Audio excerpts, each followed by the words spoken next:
अस्सलाम वालेकुम dear viewers, असांजे चैनल में भलीकार। अॼु जी हिन वीडियो में असां न्यू अपॉर्चुनिटीज़ जे बारे में ॻाल्हाईंदासीं जेके अनाउंस कयूं वयूं आहिनि ज़रई तरक़ियाती बैंक लिमिटेड जे तरफ़ां, जंहिंखे ZTBL भी चयो वेंदो आहे। इन्हनि जी डिटेल ॾिसण खां पहिरियों अगरि जेकॾहिं तव्हां असांजो चैनल सब्सक्राइब न कयो त असांजे चैनल खे सब्सक्राइब करे छॾियो, छो जो असां इन में एजुकेशन सां रिलेटेड, इन में जॉब सां रिलेटेड, स्कॉलरशिप सां रिलेटेड असां हिन में पोस्ट कंदा आहियूं।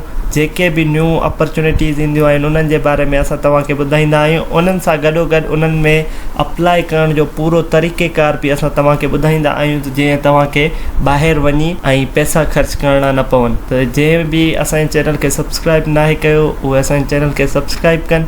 हाणे असां हिननि जी डिटेल ॾिसंदासीं त हीअ जेके कैरियर अपॉर्चुनिटीज़ आहिनि उहे ज़रई तरक़ियाती बैंक लिमिटेड जे तरफ़ां आहिनि। ज़रई तरक़ियाती bank limited head office Islamabad needs to the fill following positions.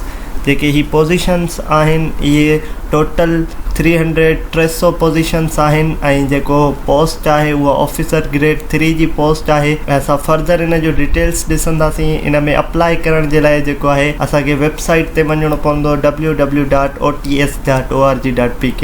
हाणे असां वेबसाइट ते वञी ऐं इन जो अप्लाई करण जो तरीक़ेकार ॾिसंदासीं। हाणे असां अप्लाई करण जे लाइ जेको URL ॾिनल आहे www.ots.org.pk सर्च कंदासीं। उन खां पोइ जीअं ई असां वटि वेबसाइट ओपन थी वेंदी त उन खां पोइ असां प्रोजेक्ट्स ते क्लिक कंदासीं। प्रोजेक्ट्स ते क्लिक करण खां पोइ ही तव्हां ॾिसी रहिया आहियो रनिंग प्रोजेक्ट्स। ऐं इन में जेको पहिरियों प्रोजेक्ट आहे ज़रई तरक़ियाती बैंक लिमिटेड, इन में तव्हां जेको आहे क्लिक कंदव व्यू डिटेल्स ते।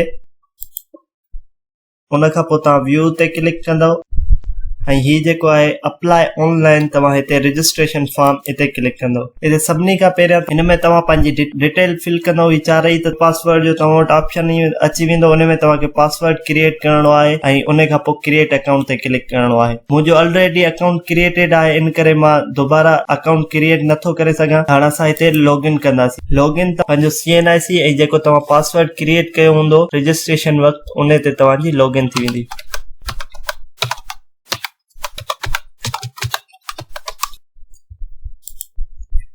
हाणे एप्लीकेशन फॉर्म अची वेंदो ऐं पोइ तव्हांजी सॼी डेटा अची वेंदी ऐं तव्हां फॉर्म फिल करे ऐं तव्हां जेको आहे तव्हां वटि जेके बि रिक्वायरमेंट फॉर्म इन जो बिल्कुलु ईज़ी आहे। अगरि फर्दर जेकॾहिं तव्हांखे का क्यूरी अचे थी तव्हां कमेंट करे ऐं असांखे पुछी सघो था। इन में जेके बि फॉर्म जो फील्ड्स आहिनि तमामु ईज़ी फील्ड्स आहिनि, तव्हां बआसानी फिल करे वेंदव पंहिंजी मोबाइल जे थ्रू, पंहिंजे लैपटॉप जे थ्रू। मज़ीद अहिड़ियुनि इंफॉर्मेटिव वीडियोज़ जे लाइ असांजे चैनल खे लाइक कयो, सब्सक्राइब कयो, त जीअं असांजी जेका बि वीडियो अचे त अव्हां ताईं पहुची सघे। अल्लाह हाफ़िज़।